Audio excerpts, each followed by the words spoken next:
Welcome students. देखिए बेटा, आज हम लोग इलेक्ट्रिक पोटेंशियल पढ़ेंगे। इलेक्ट्रोस्टैटिक के टॉपिक में गाउस का लॉ मैंने कंप्लीट कर दिया था, उससे रिलेटेड जो भी लेक्चर्स थे उसको किया गया था। आज बेटा हमारा क्या टॉपिक हुआ? Electric potential. क्या पढ़ना है हमें? इलेक्ट्रिक पोटेंशियल के बारे में पढ़ाई करनी। अब इलेक्ट्रिक पोटेंशियल क्या है, इसके बारे में जो अगर हम जानें तो इसको हिंदी में, चलिए इसको पहले हिंदी और इंग्लिश दोनों में साथ में देख लेते हैं। इलेक्ट्रिक पोटेंशियल इंग्लिश मीडियम वाले देखेंगे, हिंदी मीडियम वाले इसको कह सकते हैं वैद्युत विभव। क्या कह सकते हैं बेटा? वैद्युत विभव। इंग्लिश में इसको बोलते हैं इलेक्ट्रिक पोटेंशियल, हिंदी में बोलते हैं बेटा इसको वैद्युत विभव। तो वैद्युत विभव निकालेंगे कहाँ बेटा? वैद्युत विभव आपका या इलेक्ट्रिक पोटेंशियल वैद्युत क्षेत्र में निकलता है, मीन इलेक्ट्रिक फील्ड में निकलता है। मान लो एक इलेक्ट्रिक फील्ड ये है, ये रीजन आपका क्या है? ये एक इलेक्ट्रिक फील्ड है, ये एक इलेक्ट्रिक फील्ड है जिसको हिंदी में क्या कह सकते हैं? वैद्युत क्षेत्र है बेटा। क्या है? वैद्युत क्षेत्र। मान लीजिए एक ऐसा रीजन है वैद्युत क्षेत्र का, एक इलेक्ट्रिक फील्ड है या वैद्युत क्षेत्र का। इस वैद्युत क्षेत्र के किसी भी पॉइंट पे, मान लीजिए पॉइंट हमारा P पॉइंट है, इस पॉइंट P पे हम इलेक्ट्रिक पोटेंशियल की वैल्यू कैलकुलेट करते हैं या वैद्युत विभव की वैल्यू कैलकुलेट करते हैं। तो सबसे पहले आपको ये बात मालूम होनी चाहिए कि वैद्युत विभव या इलेक्ट्रिक पोटेंशियल कहाँ पे कैलकुलेट किया जाता है। तो बेटा इलेक्ट्रिक पोटेंशियल या आपका वैद्युत विभव इलेक्ट्रिक फील्ड या वैद्युत क्षेत्र में कैलकुलेट किया जाता है, वो भी किसी भी एक पर्टिकुलर पॉइंट पे। कहाँ पे निकाला जाता है बेटा? किसी भी पर्टिकुलर पॉइंट पे। तो हम यहाँ पे ये बात लिख भी सकते हैं, electric potential in a electric field, electric field at any point, at any point, at a point। कहाँ पे निकालते हैं बेटा? Electric potential in a electric field at a point हम कैलकुलेट करते हैं। तो फिर कैलकुलेट कैसे करते हैं? That is the important. पहली बात आपको मालूम चल गई होगी, क्या फर्स्ट बात है हमारी, फर्स्ट जो पॉइंट है उस पॉइंट में हम वैद्युत विभव कहाँ पे निकालते हैं बेटा? वैद्युत विभव वैद्युत क्षेत्र के किसी भी बिंदु पर निकाला जाता है। इंग्लिश में बोले तो कहेंगे electric potential in a electric field at a point. अब कैसे कैलकुलेट करेंगे? तो जो अगर हमारा ये एक इलेक्ट्रिक फील्ड का रीजन है, क्या बेटा? एक इलेक्ट्रिक फील्ड का रीजन है, इस पॉइंट पे हमें इलेक्ट्रिक पोटेंशियल निकालना है। क्या निकालना है बेटा? इस पॉइंट पे हमें इलेक्ट्रिक पोटेंशियल निकालना है, इलेक्ट्रिक पोटेंशियल। तो जो अगर हमें इस P पॉइंट पे इलेक्ट्रिक पोटेंशियल निकालना है तो उसके लिए हम यूनिट पॉजिटिव टेस्ट चार्ज क्या लेके आएंगे? यूनिट पॉजिटिव, ऐसे लिख लो बेटा, यूनिट पॉजिटिव टेस्ट चार्ज लाएंगे जिसको हम Q0 से दिखा देते हैं। Unit positive test charge Q0 कहाँ से लेके आएंगे बेटा? इनफाइनाइट से लेके आएंगे। कहाँ से लेके आएंगे बेटा? इनफाइनाइट से लेके आएंगे। इसी इनफाइनाइट को रेफरेंस पॉइंट भी कहते हैं। क्या कहते हैं बेटा? जो अगर मुझे फिर से सुनिए, हमें इस इलेक्ट्रिक फील्ड के रीजन में एक पॉइंट P है, इस P पॉइंट पे जो अगर इलेक्ट्रिक पोटेंशियल की वैल्यू कैलकुलेट करनी, एक इलेक्ट्रिक फील्ड का रीजन है, इस इलेक्ट्रिक फील्ड के रीजन में हमें इस P पॉइंट पे इलेक्ट्रिक पोटेंशियल कैलकुलेट करना है। उसके लिए हम क्या करेंगे? एक यूनिट पॉजिटिव टेस्ट चार्ज को, किसको बेटा? Unit positive test charge Q0 को इनफाइनाइट, कहाँ से बेटा? इनफाइनाइट से, और उसी इनफाइनाइट को हम क्या बोलते हैं बेटा? Reference point. इनफाइनाइट से इस पॉइंट तक लेके आएंगे। क्या करके आएंगे? इनफाइनाइट से बेटा इस P पॉइंट तक लेके आएंगे bye external agent, bye external agent या बाय एक्सटर्नल फोर्स। क्या बोला मैंने बेटा? फिर से सुनिए, किसी भी इलेक्ट्रिक फील्ड में किसी पर्टिकुलर पॉइंट पे इलेक्ट्रिक पोटेंशियल फाइंड आउट करने के लिए या कैलकुलेट करने के लिए हम एक unit positive test charge Q naught को इनफाइनाइट से बाय एन एक्सटर्नल फोर्स या बाय एन एक्सटर्नल एजेंट लेकर के आएंगे। कहाँ पे लेके आएंगे? P पॉइंट पे, लेकिन without change of kinetic energy, without change of kinetic energy. कैसे लेके आएंगे? इनफाइनाइट से लाएंगे, P पॉइंट पे लेके आएंगे। किसके थ्रू लाएंगे? एक एक्सटर्नल एजेंट, एक एक्सटर्नल फोर्स के थ्रू लाएंगे और without change of kinetic energy. अब ये पाथ कैसा भी आर्बिट्री पाथ हो सकता है, चाहे आप ऐसे लेके आए, चाहे आप ऐसे लेके आए और चाहे आप ऐसे लेके आए। That is does not depend on the path. Infinite से आप लेके आ रहे हैं P पॉइंट पे without change of kinetic energy with an arbitrary path. Arbitrary path मतलब कैसे भी आप पाथ को फॉलो करके लाएं, लेकिन इनफाइनाइट से जो अगर अब इस P पॉइंट पे आप लेके आते हैं तो इस पूरे प्रोसेस में एक वर्क डन होगा। क्या होगा बेटा? ये एक वर्क डन होगा। वर्क डन किसके थ्रू होगा? By external agent. किसके थ्रू होगा बेटा? By external agent, external force. क्या होगा बेटा? वर्क डन होगा by external force.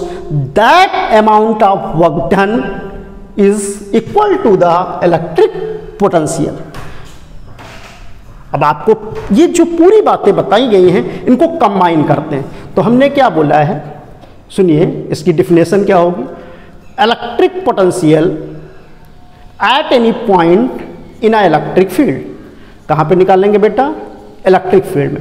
Electric potential at any point in a electric field is equal to the total amount of work done to bring a unit positive discharge from infinite to at that particular point at any arbitrary path without change of kinetic energy, without change of kinetic energy। चलो इसकी definition हम लिखते हैं यहां पे। तो इसकी definition क्या होगी बेटा? Electric potential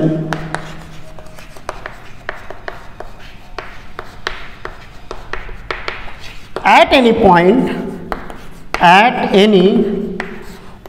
point in a electric field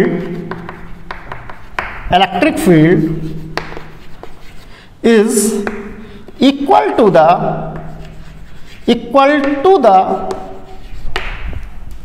total amount of work done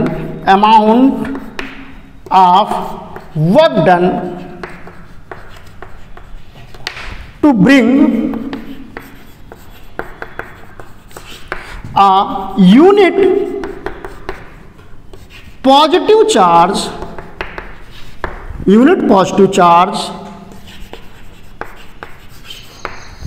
from infinite to at that particular point without change of kinetic energy, without change of kinetic energy। क्या डिफिनेशन होगी बेटा? फिर से इसको पढ़िए, इसको डिफिनेशन आप screenshot ले लीजिए। क्या लिखा हुआ है? Electric potential at any point in a electric field. कहाँ पे निकालेंगे बेटा? इलेक्ट्रिक फील्ड में। Is equal to the total amount of work done to bring a unit positive charge from infinite to at that particular point without change of kinetic energy. अब without change of kinetic energy का मतलब क्या है कि आप इस point से, infinite से इस पर्टिकुलर पॉइंट तक लेके आते हैं। कहाँ से लेके आते हैं बेटा? इनफाइनाइट से इस पर्टिकुलर पॉइंट तक लेके आते हैं, तो उसकी काइनेटिक एनर्जी में चेंज नहीं आना चाहिए। और काइनेटिक एनर्जी में चेंज नहीं आने का मतलब क्या है? आप उसको स्लोली लाएं। क्या लाएं बेटा? स्लोली लाएं। कैसे लाएं? स्लोली, मतलब धीरे धीरे लेके आए, धीरे धीरे। कैसे लाएं बेटा? धीरे धीरे लेके आए। मीन उसकी जो वेलोसिटी है वो क्या होनी चाहिए? वेलोसिटी वो कांस्टेंट होनी चाहिए, या हम कह दें ये जो चार्ज है वो आपका अनएक्सेलरेटेड होना चाहिए। क्या होना चाहिए बेटा? अनएक्सेलरेटेड होना चाहिए। ये पॉइंट आपको याद रखना है। क्या रखना है? Without change of kinetic energy and in any arbitrary path. कैसा भी वो पाथ फॉलो कर सकता। अभी पाथ की क्या बात है, इसके बारे में भी हम ध्यान देते हैं। तो पहले एक बार डिफिनेशन और पढ़ लीजिए। इलेक्ट्रिक पोटेंशियल कहाँ पे निकलता है बेटा? इलेक्ट्रिक फील्ड में। Electric potential at any point in a electric field is equal to the total amount of work done to bring a unit positive charge from infinite to at that particular point without change of kinetic energy, या slowly, या without unaccelerated, कैसा भी word आप use कर सकते हैं। अब Hindi medium वाले इसको कैसे डिफाइन करेंगे?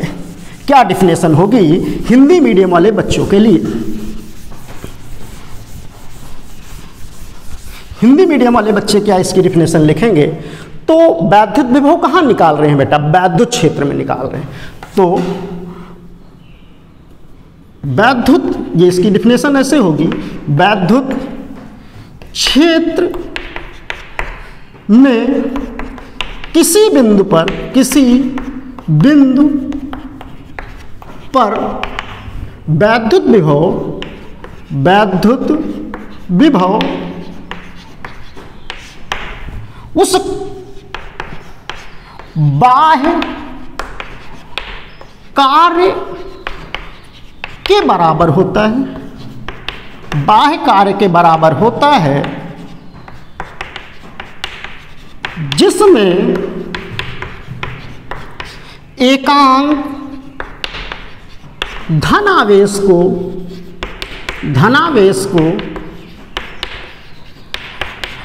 अनंत से उस बिंदु तक लाने में किया जाता है, लाने में किया जाता है। लेकिन जो हमारा कौन सा आवेश है बेटा? जो हमारा एकांक धनावेश है उसकी गतिज ऊर्जा में परिवर्तन नहीं होनी चाहिए। मीन परीक्षण आवेश, इसी को एकांक धनावेश को परीक्षण आवेश भी कहते हैं, तो इसको भी किया जाता है। तथा एकांक धनावेश की गतिज ऊर्जा में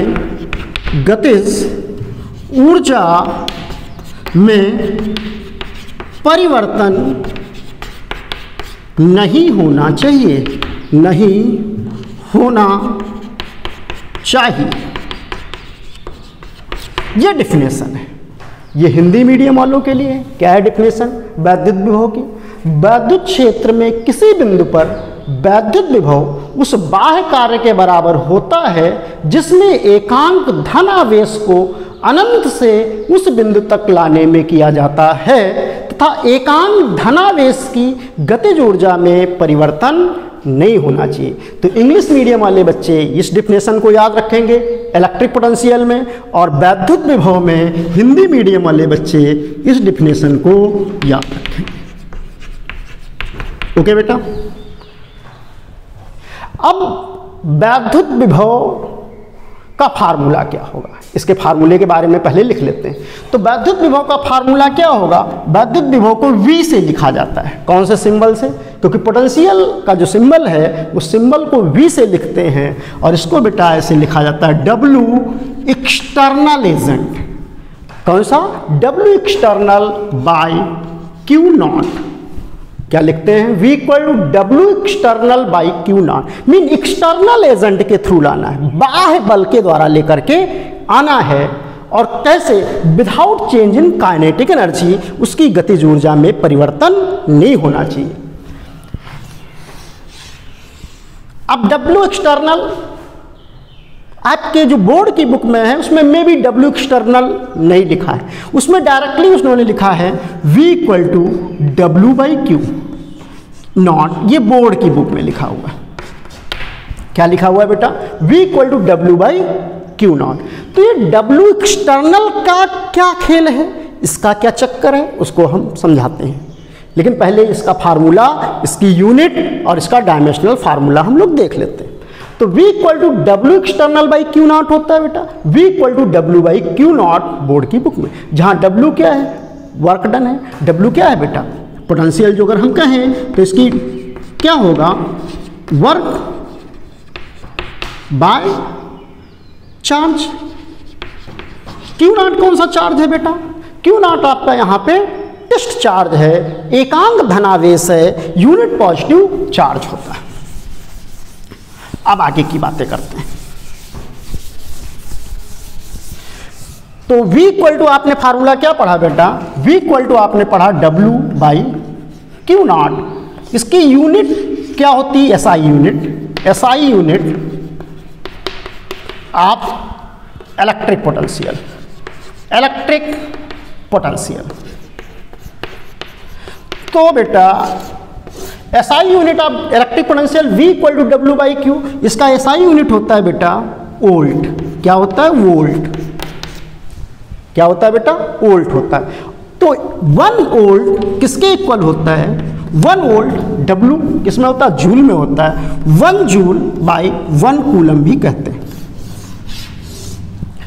तो इलेक्ट्रिक पोटेंशियल का डिफिनेशन क्या है, बोर्ड में कैसे लिखा होगा formula, V equal to W by Q not.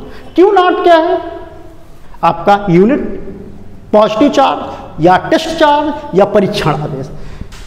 इसका SI यूनिट मतलब SI पद्धति में वैद्युत विभव का मात्रक क्या होता है, वोल्ट होता है। तीसरा, 1 वोल्ट किसके बराबर होता है, 1 जूल बाई 1 कूलम के इक्वल होता है। अब हम यहाँ पे ये W एक्सटर्नल और ये W का क्या खेल है, इसके बारे में बात करते हैं। इसको रफ कर दूं,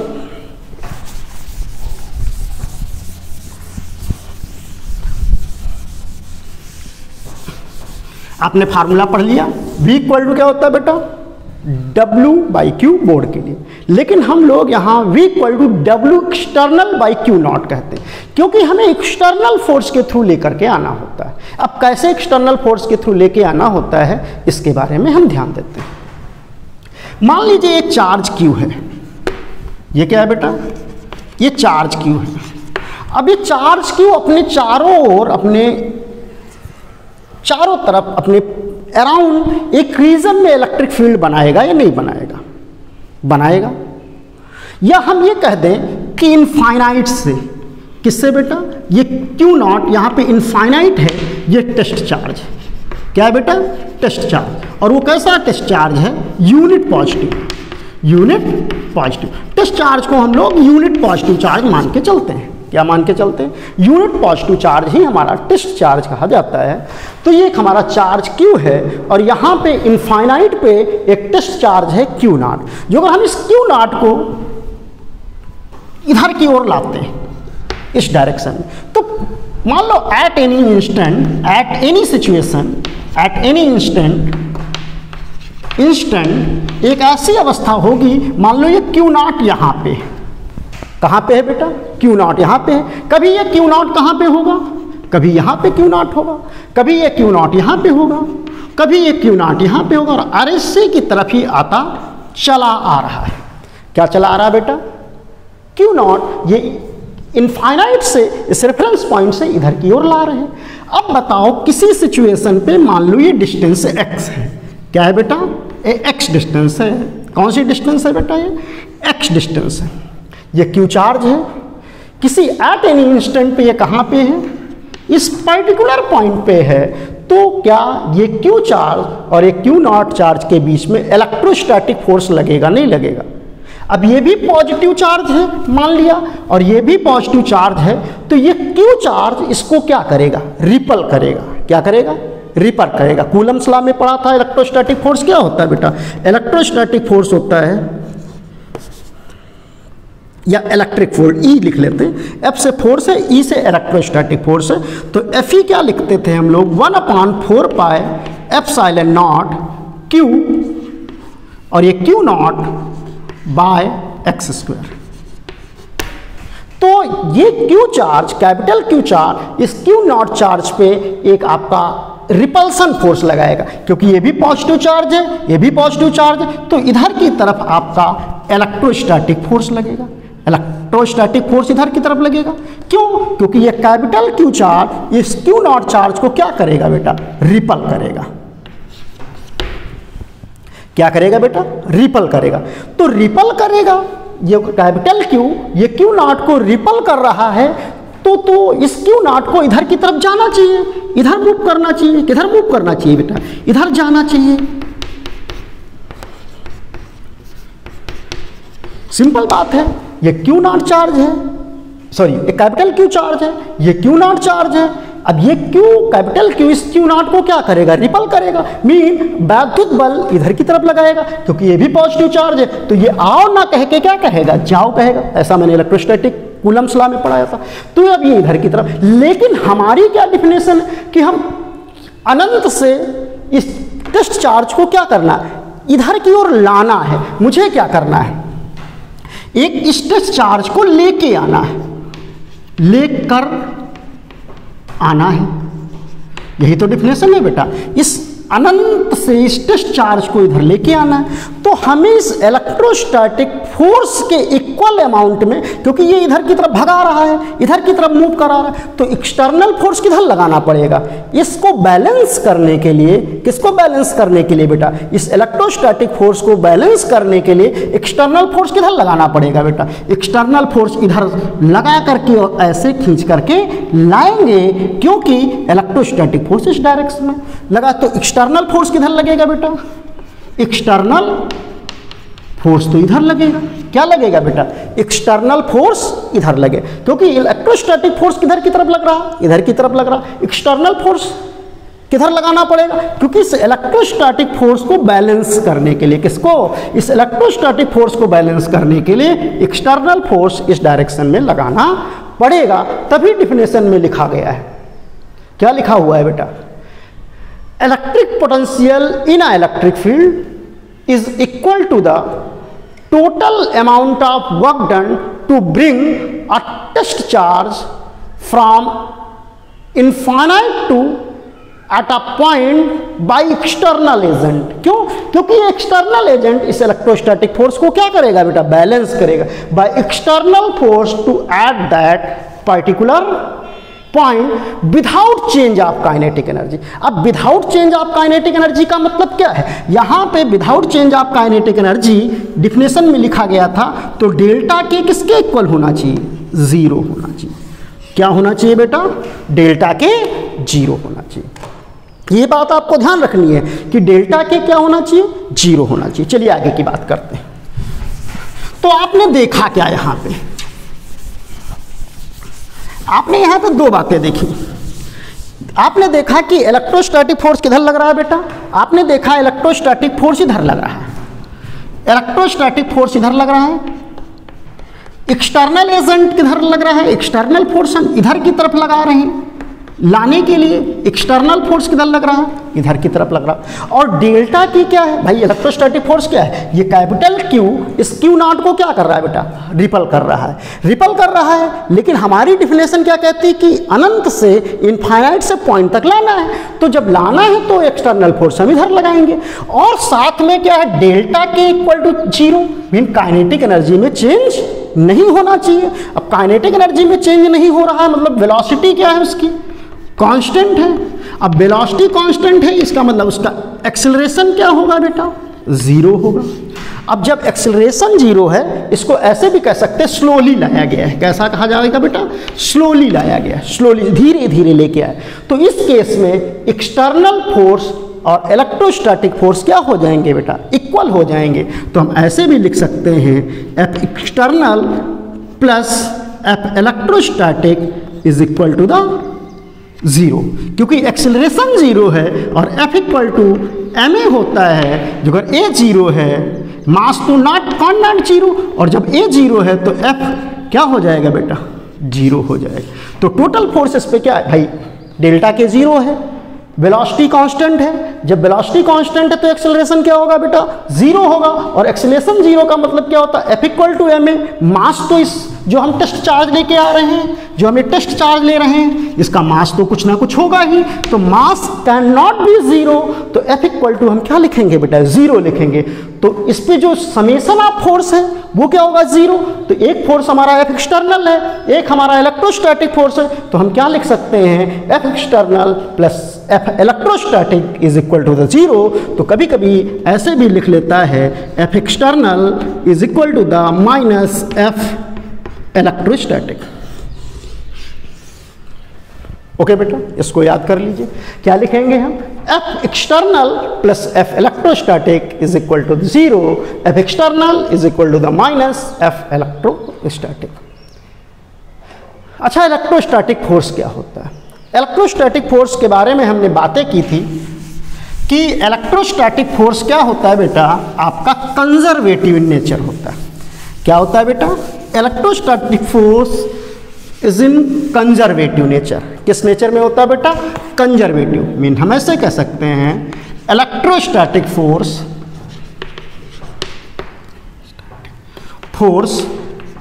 कैसा होता है बेटा, कंजर्वेटिव नेचर का होता है। कंजर्वेटिव नेचर का होता है।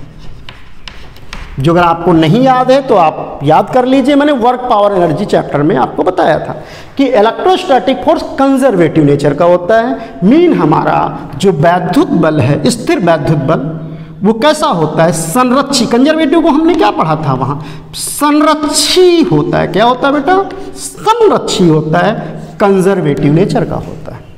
मीन फिर से आप समझ लीजिए, तो इलेक्ट्रोस्टैटिक फोर्स कैसा होता है, संरक्षी नेचर का होता है, कंजर्वेटिव नेचर का होता है। और कंजर्वेटिव फोर्स में कौन से फोर्स होते थे, वर्क पावर एनर्जी में हमने बताया था, संरक्षी बल क्या होते हैं, जिसमें किया गया कार्य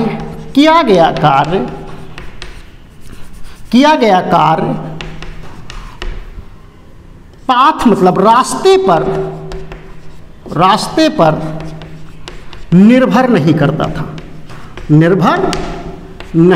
था। याद करिए, आपको मैंने वर्क पावर एनर्जी में पढ़ाया था कि कंजर्वेटिव फोर्सेस कौन से फोर्स होते हैं। तो कंजर्वेटिव फोर्स के बारे में आपको ये बात बताई गई थी कि कंजर्वेटिव फोर्स के थ्रू एक बॉडी को जब एक पॉइंट से दूसरे पॉइंट पर डिस्प्लेस करे तो amount of work done does not depend on the path. Mean ऐसे हमने बताया था कि एक ए पॉइंट है, एक बी पॉइंट है, यहाँ से यहाँ तक आप बाई कंजर्वेटिव फोर्स लेके जाएं या ऐसे लेके जाएं या ऐसे लेके जाएं, तो हर केसेस में आपका अमाउंट ऑफ वर्क डन क्या होता है बेटा, इक्वल होता है। W1 is equal to W2 equal to W3। लेकिन किसके लिए मैंने बताया था, कंजर्वेटिव फोर्स के लिए। किसके लिए बताया था बेटा, कंजर्वेटिव फोर्स के लिए। तभी हमने डिफिनेशन में यूज किया था, क्या यूज किया था, इलेक्ट्रोस्टैटिक फोर्स कैसा होता है बेटा, कंजर्वेटिव इन नेचर। कैसा नेचर का होता है बेटा, इलेक्ट्रोस्टैटिक फोर्स कंजर्वेटिव नेचर का होता है। और यहां पे मैंने प्रूव किया है F external plus F electrostatic किसके इक्वल है, जीरो। क्योंकि आप इनफाइनाइट से उस पॉइंट तक लाएंगे without change of kinetic energy, और जब काइनेटिक एनर्जी चेंज नहीं होगी मतलब उसका वेलोसिटी कांस्टेंट होगा, एक्सेलरेशन जीरो होगा। और एफ इक्वल टू एम में से जब एफ जीरो है तो समेशन ऑफ फोर्स क्या होगा, F external plus F electrostatic equal to zero. तो F external equal to minus F electrostatic. फिर हमने क्या बताया कि जो वैद्युत बल है, इलेक्ट्रोस्टैटिक फोर्स है, वो कंजर्वेटिव नेचर का होता है। कैसा बेटा कैसा होता है, कंजर्वेटिव। और कंजर्वेटिव फोर्स क्या होते हैं, जिसमें amount of work done does not depend on the path, रास्ते पे निर्भर नहीं करता। तभी मैंने डिफिनेशन में कहा था एनी आर्बिट्री पाथ, मतलब ये हमने ऐसे बनाया था और कहा था इसके पी पॉइंट पे पोटेंशियल क्या होगा। तो ये बोला गया था इनफाइनाइट से एक टेस्ट चार्ज को लाइए, इनफाइनाइट से एक टेस्ट चार्ज को लाइए without change of kinetic energy at any arbitrary path, चाहे आप डायरेक्टली लाएं, चाहे आप इस पाथ से लेके आएं, चाहे आप इस पाथ से लेके आएं, और चाहे आप इस पाथ से लेके आएं, चाहे आप बेटा इस पाथ से लेके आएं, चाहे आप किसी भी पर्टिकुलर पाथ को पकड़े, यानी आर्बिट्री पाथ पकड़े, तो इस P पॉइंट पे आपका जो पोटेंशियल होगा वो B पोटेंशियल के लिए फार्मूला क्या है, तो तभी मैंने लिखा था W external by Q naught. क्या लिखा गया था बेटा? W external by Q naught. और एक्सटर्नल फोर्स क्या है? क्योंकि इलेक्ट्रोस्टैटिक फोर्स इधर लगता था, उस फोर्स को बैलेंस करने के लिए उसके अपोजिट डायरेक्शन में हमने एक एक्सटर्नल फोर्स लगाया है। ऐसा कंपटीशन में आपको लिखा हुआ मिलेगा। लेकिन यहां पे और एक केस है कि डेल्टा के क्या होना है बेटा? जीरो होना है। काइनेटिक एनर्जी में चेंज क्या होना है बेटा? जीरो होना चाहिए। इसको आगे और प्रोसीड किया जाए, इसको आगे और प्रोसीड किया जाए तो हम लोग क्या लिख सकते हैं? सुनिए, इसको जो अगर आगे प्रोसीड किया जाए, जो अगर आप वर्क पावर एनर्जी के बारे में देखें, किसके बारे में देखें बेटा? वर्क पावर एनर्जी जो चैप्टर हम लोगों ने पढ़ा था, वर्क पावर एनर्जी, उसमें हमने एक पढ़ा था work energy theorem. Work energy theorem क्या पढ़ा था बेटा? Work energy theorem. जब हमने वर्क पावर एनर्जी में चैप्टर पढ़ रहा था तो उसमें एक टॉपिक था वर्क एनर्जी थ्योरम। तो वर्क एनर्जी थ्योरम क्या कहता था? वर्क एनर्जी कहता था work done by all forces equal to the change in kinetic energy. यही तो था, work done by all forces equal to the change in kinetic energy. ये हम लोगों ने पढ़ा था। अब work done by all forces में कौन सा है? एक वर्क डन है बेटा एक्सटर्नल का, और एक वर्क डन क्या है? इलेक्ट्रोस्टैटिक का। किसका है बेटा? एक वर्क डन आपका एक्सटर्नल, भाई work done by all forces में कौन सा एक फोर्स है? एक एक्सटर्नल फोर्स है, बैलेंस करने के लिए ला रहे हैं, और एक हमारा इलेक्ट्रोस्टैटिक फोर्स। तो हम ऐसे भी इसको लिख सकते हैं W external plus W electrostatic is equal to the, क्योंकि काइनेटिक एनर्जी में चेंज क्या होना चाहिए? जीरो, तो इसको जीरो को इक्वल लिख सकते हैं। ये बात आपको क्लियर होनी चाहिए कि W external plus W electrostatic किसके इक्वल है बेटा? जीरो के। इसको और प्रोसीड करें तो W एक्सटर्नल की वैल्यू माइनस W इलेक्ट्रोस्टैटिक लिखी जा सकती है। इससे जब हम क्वेश्चन जेईई मेन से एडवांस के लगाएंगे तो आपको बहुत ही हेल्पफुल रहेगा। तो आप याद कर लीजिए, क्या याद कर लीजिए? एक्सटर्नल फोर्स के through work done W electrostatic के निगेटिव वर्क डन के इक्वल होता है, बिकॉज क्योंकि आपका पोटेंशियल में काइनेटिक एनर्जी में चेंज क्या आना चाहिए बेटा? जीरो आना चाहिए। क्या आना चाहिए? जीरो आना चाहिए। ये बात आपको क्लियर हो गई। इसी को और आगे बढ़ाएं, जो अगर हम क्या करें, इसी को और आगे बढ़ाएं तो इलेक्ट्रोस्टैटिक वर्क डन का किसके कारण है? कंजर्वेटिव फोर्स के कारण। कंजर्वेटिव किसके कारण है बेटा? कंजर्वेटिव फोर्स के कारण। किसके कारण है बेटा? कंजर्वेटिव। क्योंकि इलेक्ट्रोस्टैटिक फोर्स क्या है? कंजर्वेटिव नेचर में होता है। और ये किसके कारण अमाउंट ऑफ वर्क डन है? ये अमाउंट ऑफ वर्क डन है आपका इलेक्ट्रोस्टैटिक फोर्स के कारण। और इलेक्ट्रोस्टैटिक फोर्स कैसा होता है? कंजर्वेटिव नेचर का होता है। और एक डेफिनेशन हमने और पढ़ी थी कि work done by conservative force, conservative force किसके बराबर होता है? माइनस डेल्टा यू के बराबर होता है। Change in potential energy, work power energy में पढ़ाई की गई थी कि W कंजर्वेटिव, क्या पढ़ा था बेटा?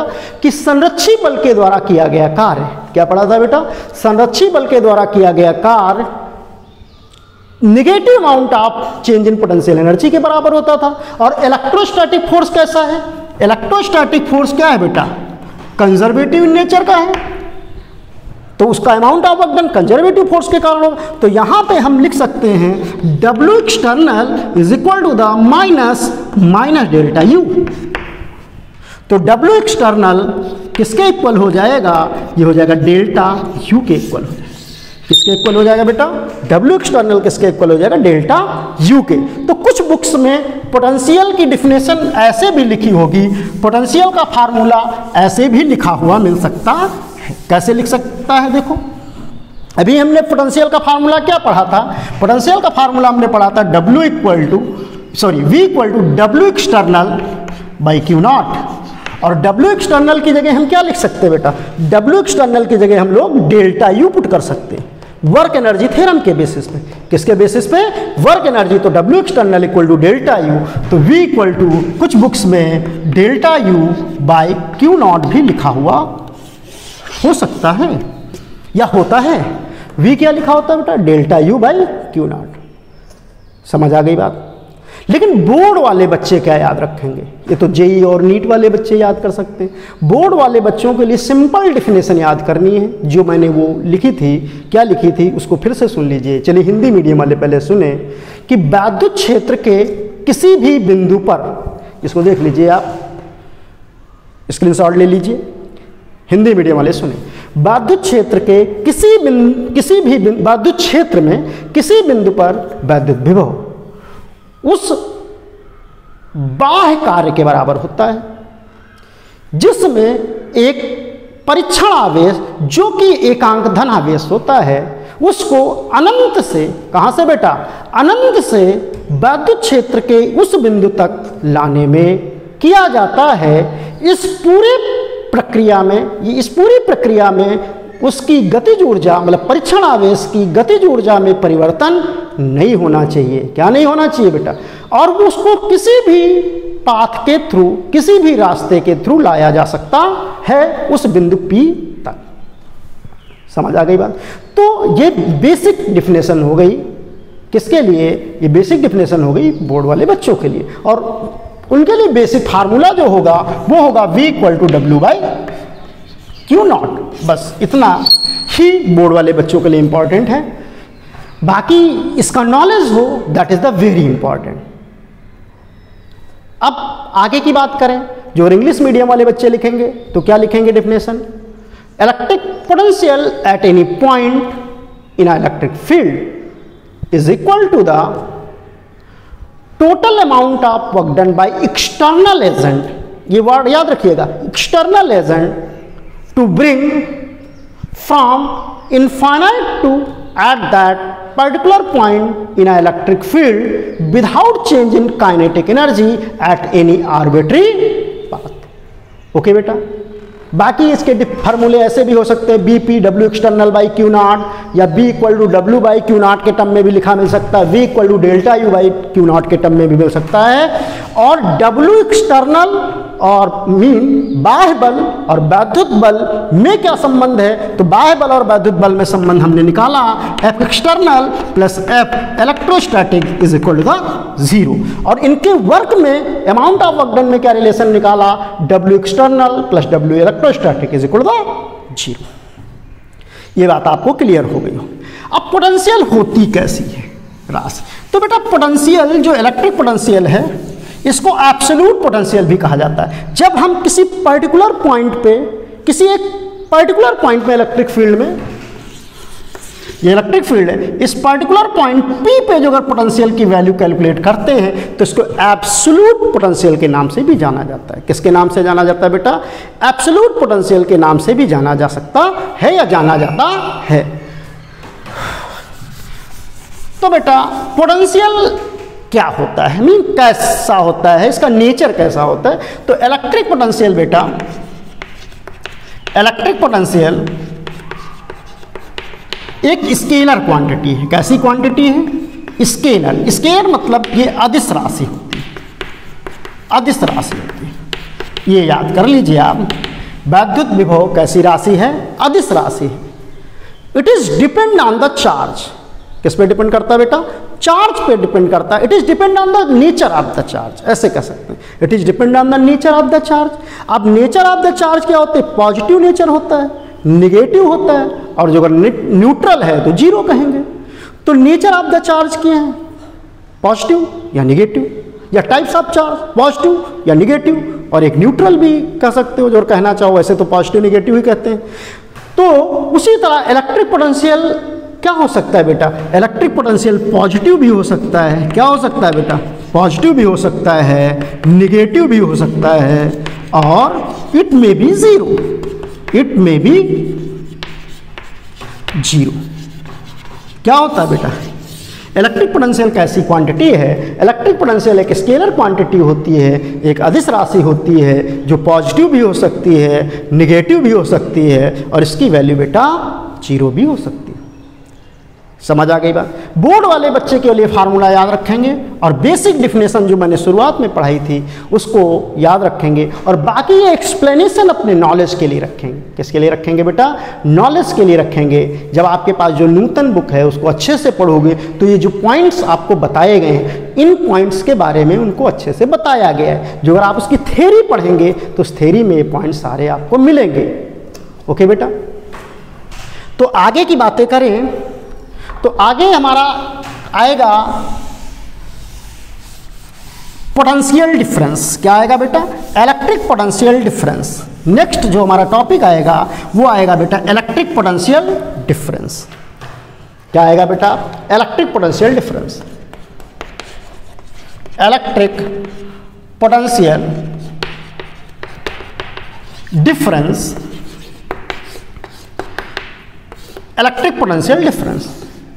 इस टॉपिक को बेटा हम कल प्रोसीड करेंगे, नेक्स्ट क्लास में प्रोसीड करेंगे इलेक्ट्रिक पोटेंशियल डिफरेंस। आज की जो क्लास हमने पढ़ाई है इस क्लास को आप अच्छे से इसके एक एक पॉइंट को समझिए और जब आप इसके एक एक पॉइंट को अच्छे से समझ जाते हैं तो पोटेंशियल डिफरेंस क्या है, work done by external force क्या है, work done by electrostatic force क्या है, पाथ डिपेंडेंट है, पाथ इंडिपेंडेंट है, डिफरेंट टाइप्स के क्वेश्चंस हम करेंगे।